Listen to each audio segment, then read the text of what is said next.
Loyalty అంటే ఎంత hurt అయినా సరే కామ్గా ఉండడం. ఇది చాలామంది నమ్మే dangerous myth. Welcome to A to Z life skill series 26 days challenge. ఇవాల్టి letter L for loyalty. As per psychology, loyalty అంటే బ్లైండ్ సాక్రిఫైస్ కాదు, మన వాల్యూస్, ఎథిక్స్ అండ్ కన్సిస్టెన్సీకి కమిట్ అవ్వడం. మరి లాయల్టీ పర్సన్ని ఎలా ఐడెంటిఫై చేయాలి? It's very easy and simple. ఆ పర్సన్ మీ ముందు అండ్ మీ వెనకాల ఒకేలాగా ఉంటారు. కాన్ఫ్లిక్ట్స్ వచ్చినప్పుడు మీ నుండి ఎస్కేప్ అవ్వరు. నెంబర్ 3, మాటల కంటే కూడా వారి యాక్షన్స్ కన్సిస్టెంట్గా ఉంటాయి.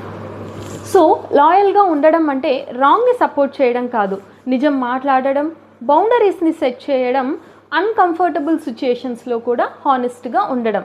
లైఫ్లో లాయల్టీ వల్ల పీస్ రావాలి కానీ పెయిన్ కాదు.